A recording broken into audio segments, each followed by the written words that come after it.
ಮಣಿ ಮಣಿ ಉಲ್ಟಾ ಹೋಗಿ ಪಲ್ಟಾ ಆಗೋಯ್ತು. ಏನು ಉಲ್ಟಾ ಪಲ್ಟಾನ? ಆ ಸಿನಿಮಾ ಸಖತ್ತಾಗಿದ್ಯಲ್ಲ, ಕಾಮಿಡಿ ಮೂವಿ. ಏಯ್, ನಿನ್ ಪ್ಲಾನ್ ಕೇಳಿ ನನ್ ಕತೆಯಲ್ಲಿ ದೆವ್ವದ ಸಿನಿಮಾ ಆಗೋಗಿದೆ. ಏನಾಗಿತ್ತು ಅಂತ ಹೇಳೆ. ಏನಾಯ್ತು ಗೊತ್ತಾ ಮಣಿ, ಬಾಸ್ಗೆ ಪಕ್ಕಾ ಹುಚ್ಚಿಡ್ತಿದೆ ಕಣೆ. ನಾನು ಅವ್ರಿಗೆ ಬಿಸಿ ಬಿಸಿ ಕಾಫಿ ಚೆಲ್ಲಿದ್ರು ಅದೇನೋ ಪೇಂಟಿಂಗ್ ಅನ್ಕೊಂಡು ಸುಮ್ಮನೆ ಕೂತಿದ್ದಾರೆ. ಮೆಂಟ್ಲು ಲೂಸ್ ಅಂತ ಬಾಯ್ಗೆ ಬಂದಂಗೆ ಬೇರೆ, ಆದ್ರೂ ಹಿ ಹಿ ಹಿ ಹಿ ಅನ್ಕೊಂಡು ಸುಮ್ಮನೆ ನಗ್ತಿದ್ದಾರೆ. ಎಲ್ಲೋ ಏನೋ ಉಲ್ಟಾ ಹೊಡ್ತಿದ್ಯಲ್ಲ. ಉಲ್ಟಾ ಪ್ಲಾನ್ ಮಾಡಿದ್ರೆ ಇನ್ನೇನಾಗುತ್ತೆ, ಉಲ್ಟಾನೇ ಹೊಡೆಯೋದು. No no no no, impossible. ನನ್ನ ಐಡಿಯಾ ಫ್ಲಾಪ್ ಆಗೋದಕ್ಕೆ ಸಾಧ್ಯನೇ ಇಲ್ಲ. ಇದು ಪ್ಯಾನ್ ಇಂಡಿಯಾ ಐಡಿಯಾ ಗೊತ್ತಾ? ಎಲ್ಲೇ ಹೋದ್ರೂ ಹಿಟ್ ಆಗ್ಲೇಬೇಕು. ಅದಕ್ಕೆ ಇಲ್ಲಿ ಹಿಟ್ಟಾಗಿ ಮುದ್ದೆ ಆಗಿ ತೊಪ್ಪಂತ ಬಿದ್ದೋಯ್ತು. ಹೋಗೆ, ಏನೋ ಸರಿ ಇಲ್ಲ.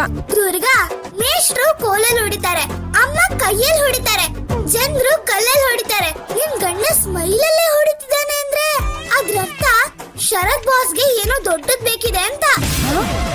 ದೊಡ್ಡದಾ? ಏನದು? ಅಲ್ಲ, ಅವರಿಗೆ ಕೊಡೋದಕ್ಕೆ ನನ್ನ ಹತ್ರ ದೊಡ್ಡದಾಗಿ ಏನಿದೆ? ಒಂದ್ ವೇಳೆ ಅವ್ನಿಗೆ ನಿನ್ನ ಆಸ್ತಿ ಮೇಲೆ ಕಣ್ಣಿದ್ರೆ? ಇಂದೇ ಡೌನ್ಲೋಡ್ ಮಾಡಿ ಮತ್ತು ನಿಮ್ಮ ನೆಚ್ಚಿನ ಶೋಗಳನ್ನ ಆನಂದಿಸಿ.